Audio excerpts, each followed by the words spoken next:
So anyway, so thank you for joining us. And again, committee will ask for your indulgence and patience. Our agenda may be having a few moving parts the next several days as we're trying to get some of these things finalized and watching the weather and so on. So with that, we are pleased to have a presentation by Dr. Ernie Minton, the Dean of the College of Agriculture at Kansas State University. So Dean Minton, as always, great to have you here and great to have you in person. So welcome to committee. Thank you very much, Chairman Rogers. It was not on. There you go. It's great to be here. This is a makeup from a snow day, and probably good it isn't going to be Thursday, I guess, based on what I'm seeing. But really happy to share with you today some accomplishments, some forward-looking things that we've got planned for the college. And I also want to add to the chairman's introduction, in addition to Dean of the College of Agriculture, also carry the title Director of K-State Research and Extension. So Dean of the College roughly means the academic programs, the teaching academic side of the house, and I think you have an understanding, quite obviously, of the research and then our unique role in the state as the land-grant university with cooperative extension. So with that, we can get going and move to the next slide. I've got a number of slides in the slide deck, and I'm going to be moving through quite a few rather rapidly, but I am going to be pausing on a few to help set those up carefully and help you understand the points that are trying to be made. So I'm going to start right away on the front end of the presentation with what I think is one of the biggest threats to us delivering the mission that we have as the land-grant university in the state of Kansas. And what I'm showing here is a table that summarizes the condition of the buildings on campus. These are the main campus buildings which house all of our academic departments and all of our, and so our teaching, research, and on-campus extension functions. And so what I want to point out to you, and it looks like my picture in the lower right-hand corner is kind of blocking, but all of those are D's or F's, and not to be confused, thank you, not to be confused with my freshman transcript. This is the condition of the buildings which house that food and agriculture mission that we have, and so this is a huge problem for us, and we intend to do our best to address it, and we certainly welcome partnerships with the state, the private sector, and philanthropy, of course, to accomplish this. It didn't happen overnight. The resolution won't happen overnight, but it is a significant threat. So I want to focus on those two buildings. Maybe the column indicating construction date. Quite a flurry of construction in the 50s and 60s. The newest building, Throckmorton Hall, completed in 1989, is already at that stage which HVAC systems, et cetera, begin to fail. So even the newest building is gathering some age. The next slide illustrates then how we propose to address the two buildings with that are rated F. And this would be the replacement for Schellenberger Hall and the Feed Tech building. This is a unique department with unique bachelor's and graduate degrees, unique research focus, one of a kind across the country and in many cases across the globe. And we will propose at least to move those structures between Call and Weber Halls and take advantage, I should say, of the synergies of food science, animal science that are present in those buildings, along with the programs that are currently housed in Schellenberger and Feed Tech, raise those buildings and help address some of the backlog of deferred maintenance on our campus. So that's an important point I want to leave you with. the threat because of the condition of those buildings. Okay. So in the next probably 4 or so slides, I want to share with you part of our vision that folds into the and tucks under the university's economic prosperity plan, and where will the College of Agriculture and K-State Research and Extension plug into that. There are 4 areas of focus. The first of those we've labeled Food and Agricultural Systems Innovation. This is at the heart of what we do, quite obviously. But I want to point out that things that we do under that space have a strong possibility for value-added opportunities, which we think will have a strong attraction to business and other kinds of industries that will further the strength and underpin the strength of the food and ag system in the state. The second one, digital agriculture and advanced analytics, which quite frankly is becoming mainstream in both livestock and crop agriculture, particularly crop agriculture, application of inputs, right time, right amount, right place, et cetera, aided by big data, analytics, machine learning, those kinds of things which are really required for modern agricultural production. Biosecurity and Biodefense, there's an obvious link. I think you'd agree with our College of Veterinary Medicine without question. The arrival of NBAF, the presence on campus for a couple of decades now of the Biosecurity Research Institute. But the College of Agriculture has a play in this space as well, particularly on the plant disease side of things. This is where we would contribute significantly to that, and also in the areas of vector-borne diseases through our work in our Department of Entomology. And finally, the one that makes total sense for us reflects our presence in all 105 counties in Kansas, our unique place among all the Board of Regents institutions, and that is integrating what we do and our knowledge of local units and counties to leverage economic prosperity in those counties through our research and extension efforts. Cross-cutting all of those, this is something that every commercial agriculture company and entity, commodity groups, et cetera, are talking about, and that is with regard to agricultural sustainability. Simply put, this means we hope to be doing things in the food and ag space in Kansas in the future that we are doing now, but with a greater purpose for that right time, right place, sustainable practices that will allow us to do that. One example of that, of course, is to make sure water in the West in particular, for example, is available for decades and decades to come. And that's probably one of the better examples of that. Sustainability also means profitability for businesses as well, so that has to be part of the equation. So next, I'm going to go through our broad mission areas of teaching or education, research, and extension, and highlight a few things there. We're pleased the College of Agriculture continues to be highlighted among the top 10 colleges of agriculture across the country. I want to point out that those first 6 that are on the left column of universities that are ranked above us.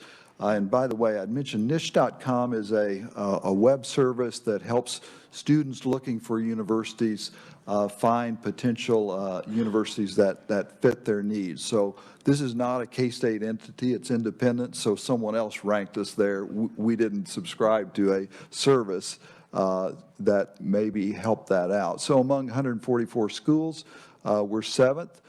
Those schools, Cornell, Texas A&M, Georgia, Florida, Davis, NC State, the home, the past home of our current new president, Rich Linton, all from schools with larger state populations and therefore larger tax bases, larger endowments, et cetera.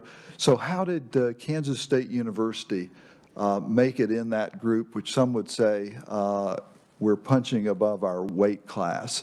And as we looked into those characteristics which our alumni said in surveys, and this again are data that are supplied to us from niche.com, you can read them there. Professors put a lot of effort into teaching.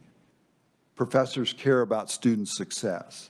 Professors are engaging and easy to understand, and I won't read the rest to you, but basically student services are reflected there, and we ranked first in those categories, which pulled us up into that top 10 ranking. So obviously we're very proud of that.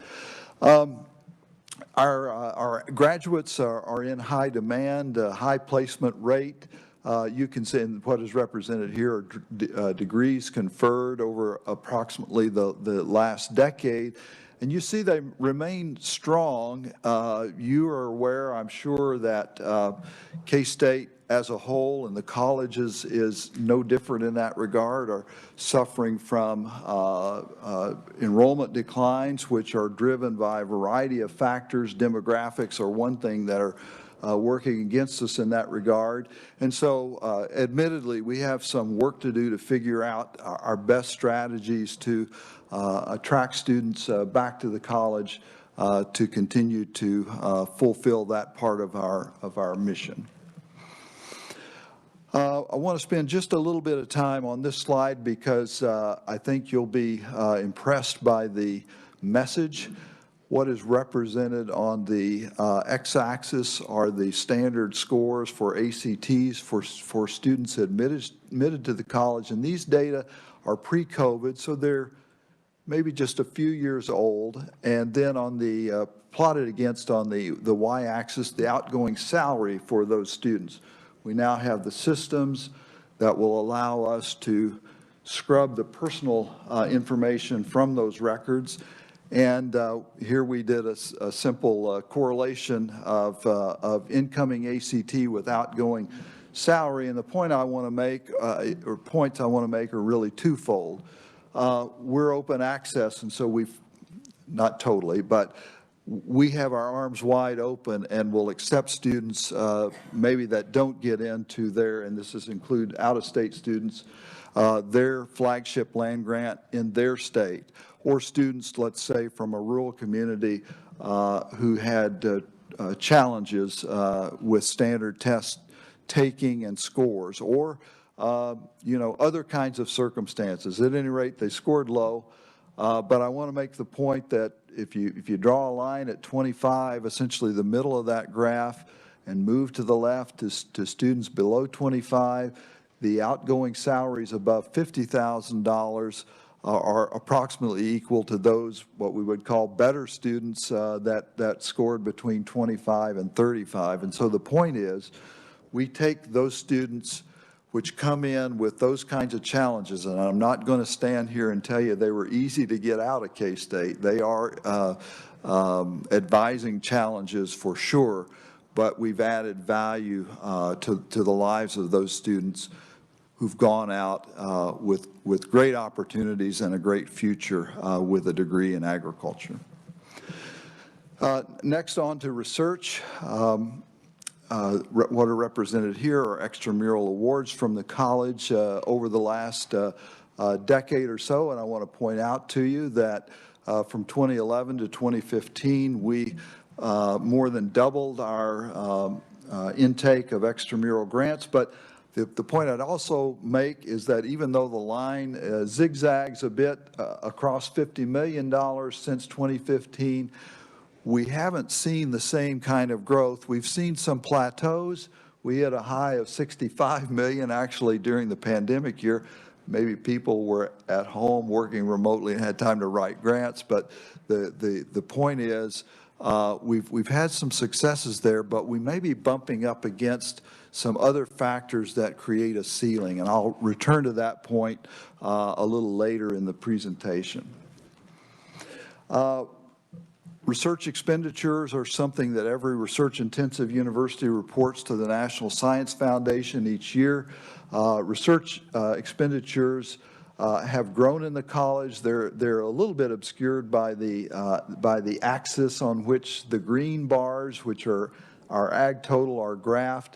The purple bars are the university total, and so you can see that that we have approximately half of the research expenditures for the entire university, but those two have plateaued. On to extension, I want to make a few points here where we think we've achieved some insight through the pandemic year and take a look at where our programming is distributed.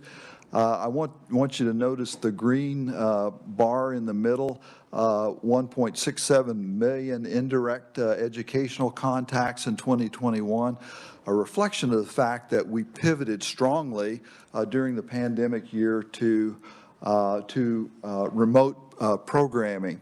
And we found some advantages and gained some skills in remote programming. But I think everyone will agree that all remote programming is not good for all circumstances. So we do have significant numbers of direct educational contacts. The point I want to make is that indirect methodology is probably here to stay, and also probably allows a state with the kind of miles from border to border to extend and be efficient with remote programming approach. Here are the direct educational contacts by grand challenge. The areas that are represented here, you can see the food system, health, water, and natural resources, developing tomorrow's leaders, and of course that bar is green. Think 4-H, youth development, and community vitality. Youth development, the greatest number of direct contacts, followed by global food systems, and you can see how they're distributed beyond that. We've also done some administrative restructuring tweaks, I would say, and I'm just pointing these out to you to let you know that we're trying to think about how to deliver extension programming with fewer people and more constraints in a more efficient manner. This is what's represented in this slide, a flagship summer research program that is operated through our Office of College of Agriculture, K-State Research and Extension Diversity Office, a summer program targeted primarily to students from so-called 1890s land-grant universities. Those would be the predominantly or historically black colleges and university. Our Assistant Dean for Diversity, Dr. Zia Wiley, has done an excellent job. Great networking and contacts in those 1862s. There are 1890s institutions. There are 19 of those, and we've had students from 16 of those. The goal of that is to get them to K-State. We hope to recruit some to graduate school at K-State, but at the very least, send them back with an interest in research and potentially for graduate school, so that we can help diversify colleges of agriculture across the U.S. These slides, coming few slides, represent sources of funding for our mission areas. So the academic side of the house, predominantly from state and tuition appropriations. Our research function, represented here by the Agricultural Experiment Station, 30% from state appropriation, and 65% from grants, contracts, and so on. Let me make just a quick point there. This would be the experiment station slice of the so-called ESARP sub-agency, ESARP standing for Extension Systems and Ag Research Programs, that comes to K-State. So that 30% really funds people, salaries for faculty engaged in research, support staff, not just in Manhattan, but across the state. Those individuals write grants, and they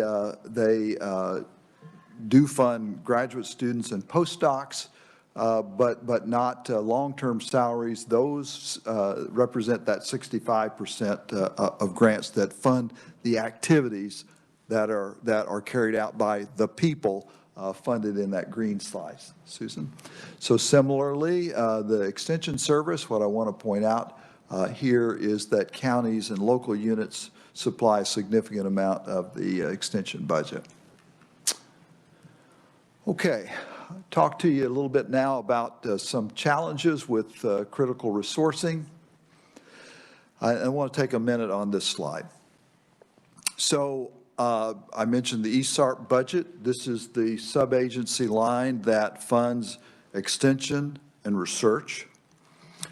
And what we have represented here are over the past couple of decades from 2001 to 2021, the dollars appropriated to us in that ESARP sub-agency. And even though there's been some up and downs, generally speaking, that line has been flat. And so to prove that to myself, I fitted a regression line through it. It has a slope that's not significantly different from zero. 47.7 million in 2001, 50.8 million last year. The problem, of course, or the challenge, I should say, is those same dollars, of course, as we plug those back into a consumer price index adjustment, have far less, I should say, buying power today than they did 20 years ago. And so that difference is about a $25 million loss in buying power. What does that mean? I mentioned to you that our ESARP funding line funds people, and so this means fewer people, fewer FTEs. And I know some of you have some interest and concerns about how staffing is occurring in some of our outstate centers. Yeah, it's happening. And that's because we're just, constrained by what we can afford in terms of salaries, healthcare costs, those kinds of things, which all come out of that ESARP line. With regard to infrastructure, so this gets back to the first couple of slides that I showed. What we've illustrated here, we gleaned from publicly available data from NSF. I just want to show you what our neighboring states are doing in terms of investments in facilities at Missouri, Colorado State, Nebraska, Iowa State compared to K-State, and it's a challenge. In the next slide, it's illustrated then one neighbor to the south that wasn't listed in that previous slide, a $100 million project there that's ongoing. The Ferguson Agriculture, the college now of Ferguson College of Agriculture at Oklahoma State University is building a really, really nice modern building housing their college. And so this is a concern, and it relates to the condition. It's obviously begs investment, and it's going to be a partnership. It's going to have to be a partnership, but it's one we're going to have to address because we don't want to continue to fall behind going forward. So I'm in the final slide or two, and I just want to say that again, I'm bringing these things to you. I shared them with the Senate committee this morning for your awareness and assure you that we are working hard to team together with the legislature and other members of that team to revitalize and support the Kansas food and agriculture economy. And with that, I want to thank you for the opportunity to share with you, and I'd certainly, Mr. Chairman, be happy to address questions as you have them. Very good. Questions for Dean Minton? You must have done a great job, because I've got a whole list. Anybody else? Representative Newland. Thank you, Mr. Chair, and thank you for your report here. This is great news and all of what is looking forward to the future, but there's more than one building there that needs fixing and repairs, and I'm assuming there's a overall major plan of how to finance that, besides just help, from the state too. Yeah, so we understand that, well, let me address various parts of your question. Yeah, the college does have a master plan for on-campus facilities. We also recognize that we have livestock and cropping systems buildings that are off the main campus that also are in need of repair. We're trying to take the strategy that we have to start with the worst first, and we're trying to, as a college, be coordinated with the president, with his message, and make sure we're singing off the same sheet of music, beginning with the first and most pressing problems, and recognizing that there's plenty of work to be done going forward. We also recognize that multiple funding sources will be needed to address the problem, including private philanthropy. So a follow-up real quick then is, how soon do you think you can start work on the first building then? Well, I think we would, what we would do is begin to, we've got to get some indication that we have an opportunity to obtain either a combination of state, maybe federal.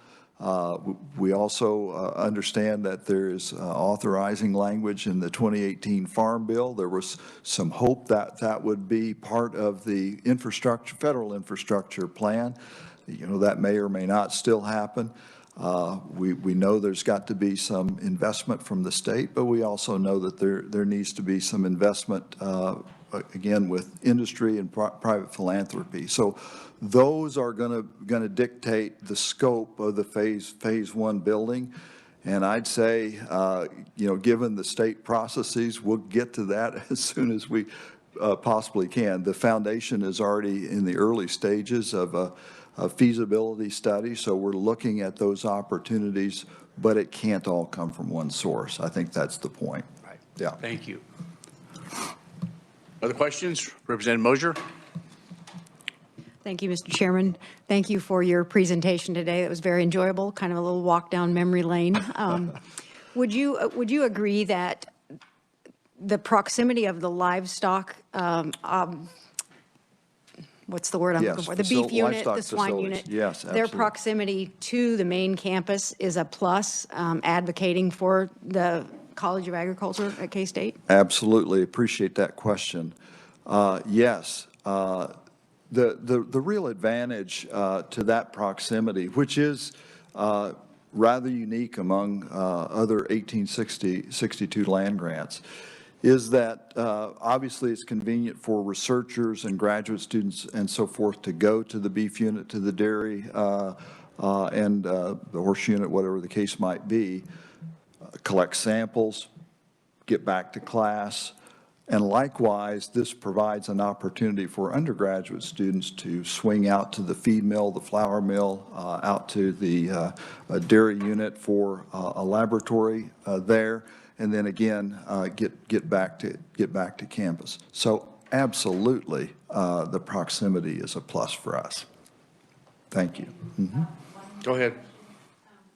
How do your different departments, sorry about that, how do your different departments break down as far as the most enrollment? Yeah, so that one is pretty easy. There are probably, in rough terms, for undergraduate students, we're just under 2,000 students, and approximately half of those are in the Department of Animal Sciences and Industry. So animal science, food science, and pre-vet are all advised in the Department of Animal Sciences and Industry. It's a big department. Thank you. Mm-hmm. Thank you, Mr. Chair. All right, very good. I guess a couple things. One, I'm not sure what the easiest one is, but let's talk about the research centers around the state. And a couple of us had the opportunity to tour Hayes last fall, and Garden City, Colby, others. We understand the situation on campus, but there's that extension in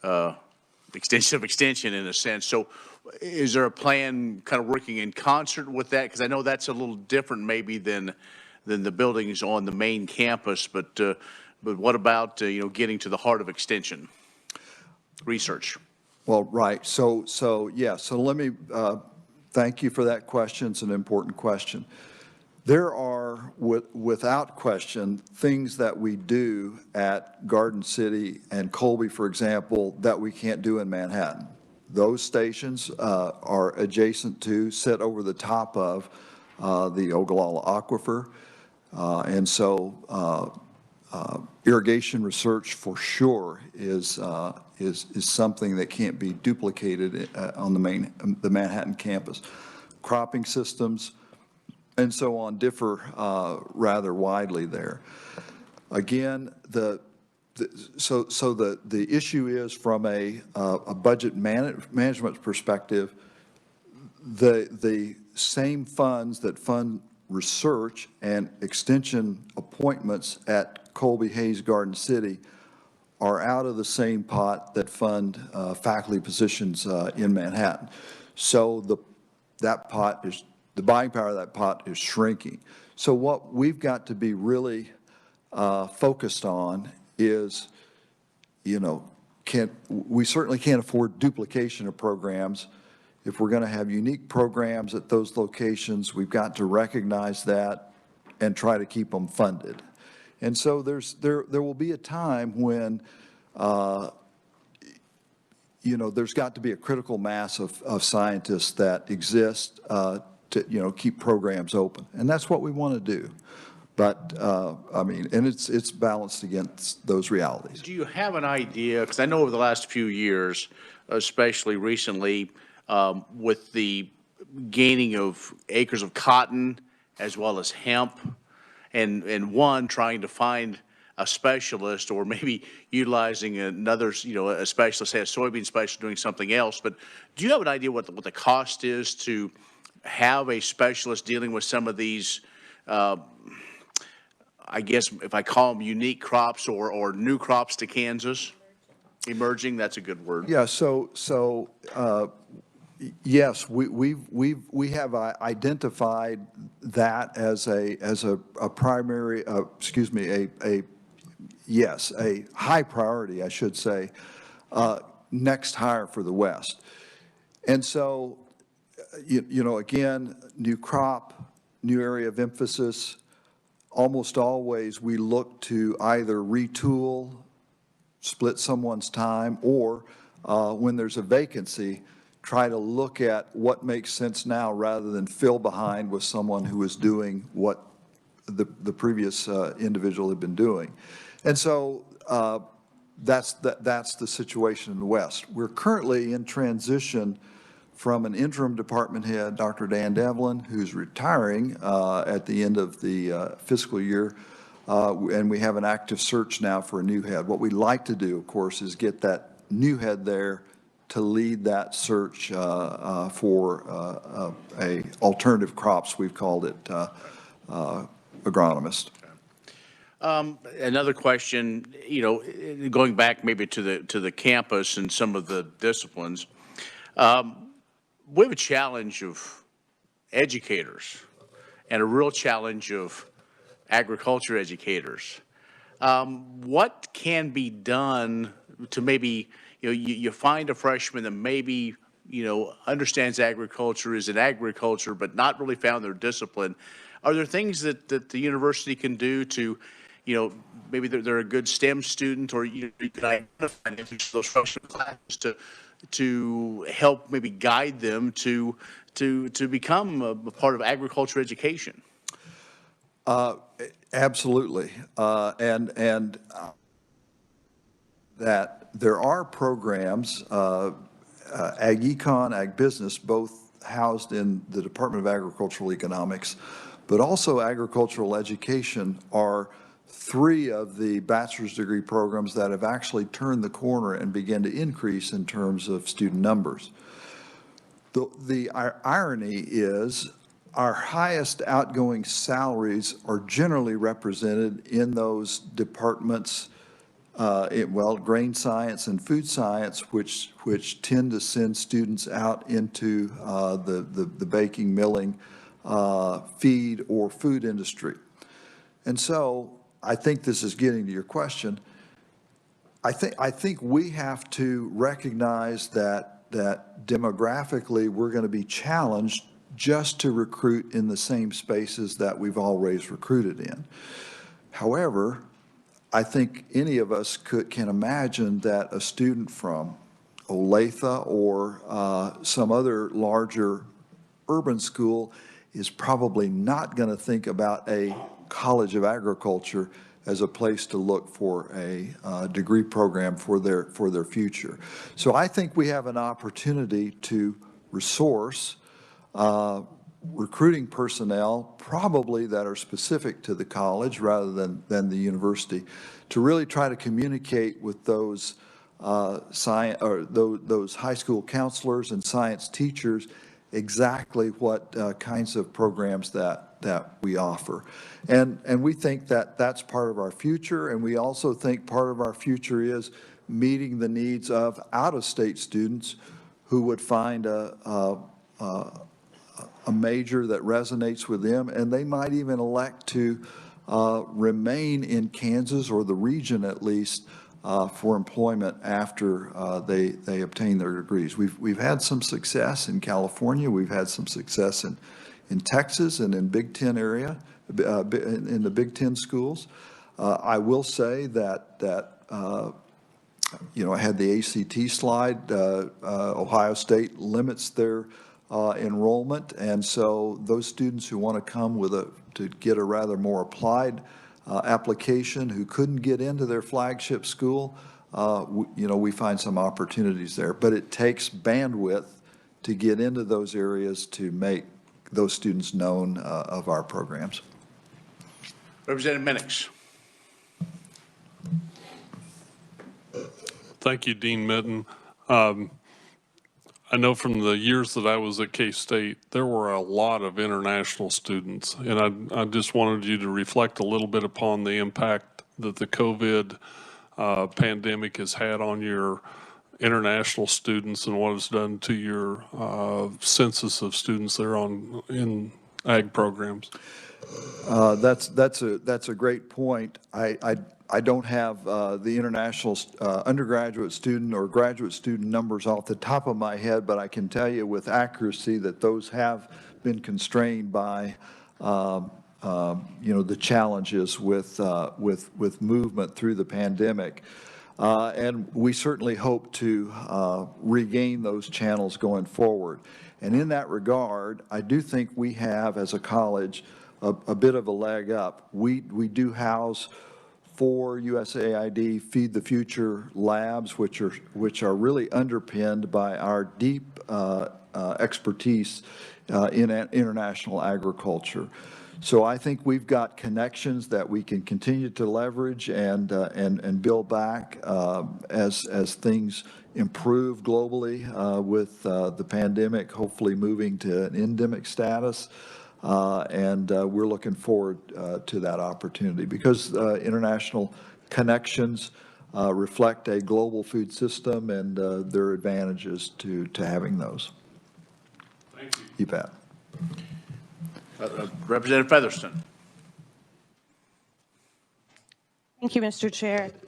I have 3. I know in music and football, when we want a new building, we have to start a fund, like for the new band home. We go through private funds. It seems almost exclusively in music. How does that work over in agriculture? So what we will hope to do is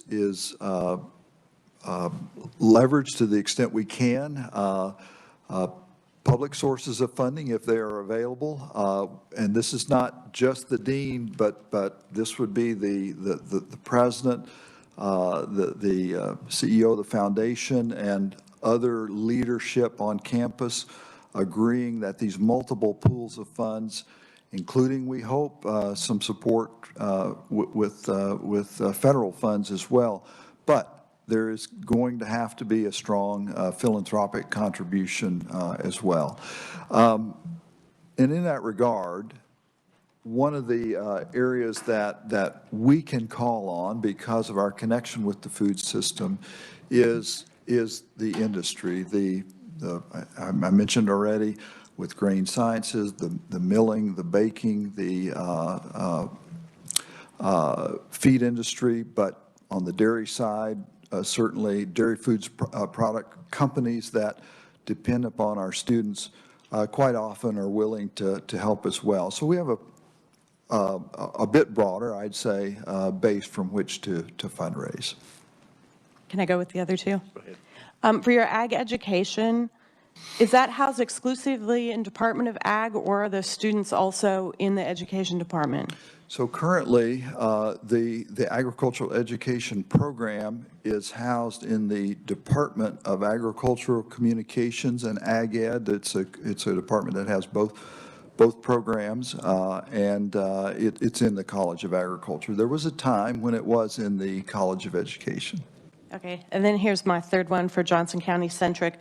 Would you care to discuss, like, in terms of contact with people, like people contact hours, how the Johnson County research station compares to your other research stations? Well, I'll have to get those data for you because I don't have them off the top of my head. So you're talking about the Johnson County Extension Office? Well, yes, because I volunteer there, so they'll want to know how they were mentioned. Okay, So they're okay. proud to be a Johnson research County station out there. Extension. We grew experimental tomatoes this year, just so you know. They were terrible. Yeah. Must have got them from Missouri, evidently. Very good. Any other questions or comments? Representative Carlin. Thank you, Mr. Chair. Thank you for being here today. And I did have a grandson who was in your department, and he did take Ag Econ and business, and he made it 2 years, fell in love, got married, and moved to Western Kansas and is raising cattle. So, you know, but he was from Olathe. So I just think, you know, we mustn't pigeonhole people at all, because I was shocked that he wanted to do that, but he's very happy. So I wondered, as you were talking about your research grants, I'm just curious about grants in general. I run into people all throughout my work that need to write grants for things, and they don't know how to write grants. And so what's the process? I mean, how does someone learn to do that kind of work? In your department, do you teach them, or do they learn it in some other school, or where do they pick up this ability to write grants? It's a talent. Yeah, so it's a process. Generally, when one is going to graduate school, often depending upon who your major professor is, if they are grant active, and almost anyone this day and time is not going to have money to work with if they're not grant active, is writing grants, and will allow their graduate students to either read their grants and review their grants, because this, of course, is something that's totally foreign to most of us until you get into graduate school and are receiving your training to transition to become, you know, a scientist, whether that's natural, social sciences, or whatever the case might be. But it does begin always with good ideas, and it's a process, though, that requires a team, because for federal grants, there's always a complicated request for proposals, or RFP, that has to be read and followed and so on. And we're fortunate to have support personnel who can help with those sort of ancillary documents that are required for complex federal grants. Commodity Commission grants are a bit of a different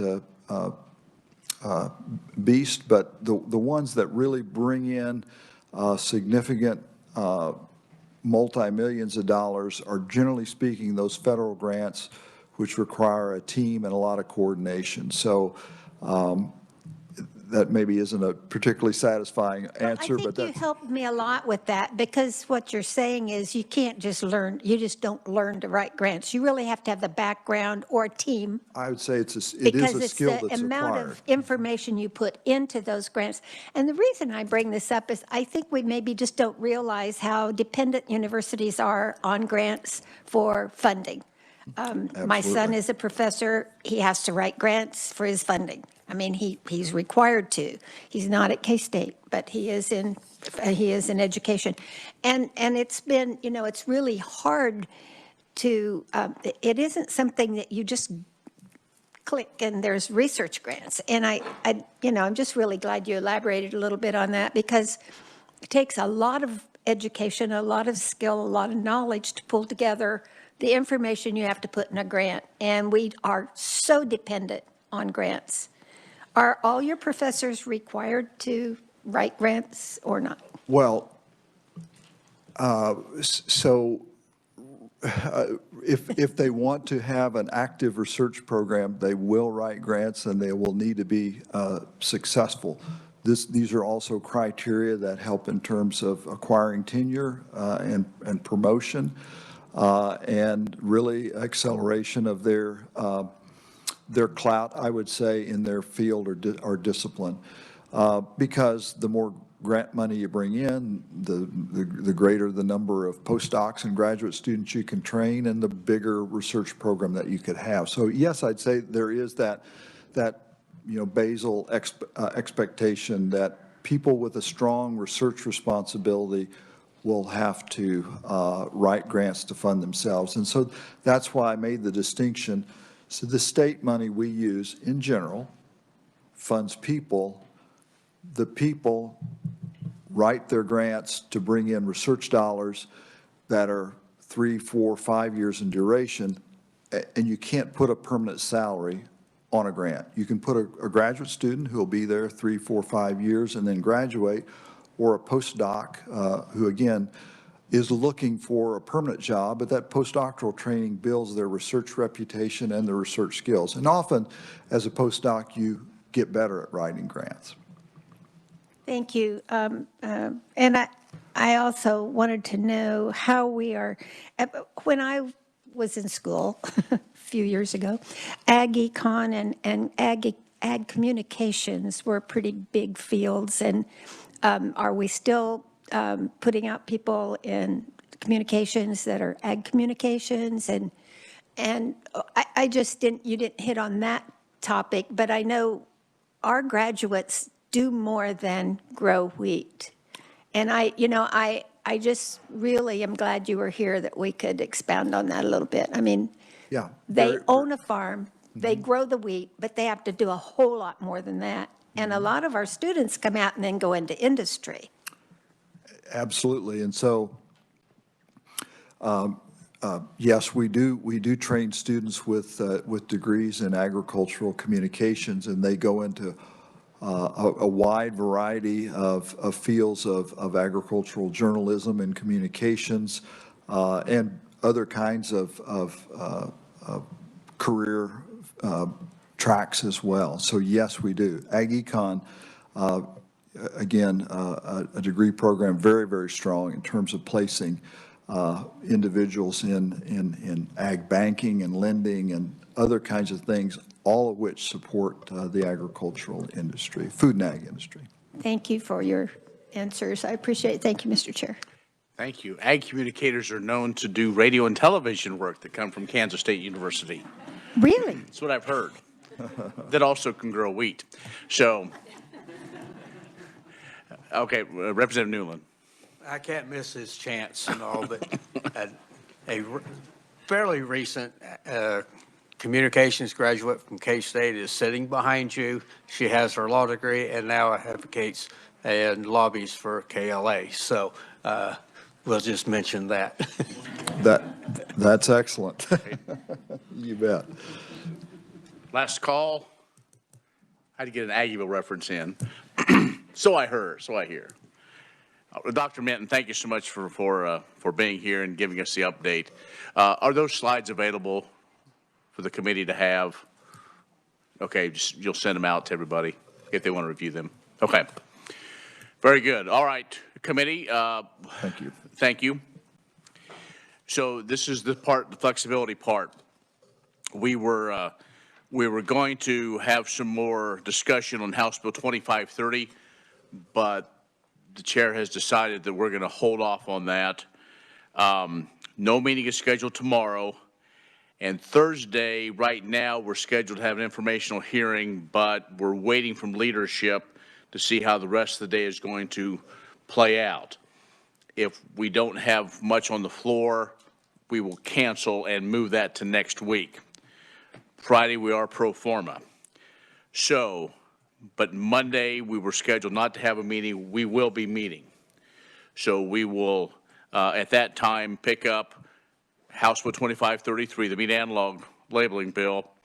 We'll also have a hearing on a House bill dealing with requiring an individual to maintain enrollment on a tribal membership role to receive free permanent hunting licenses coming from the Senate. And then we'll also be working the bills we previously heard, and even that one as well, so we can get things kind of cleaned up. And then we do have, then we'll move our informational hearing on like indoor farming, which is, it's more than that, but that's simple for my simple mind. And also, we're going to have part 2 of our Food and Farm Coalition folks kind of talking about where we go from here.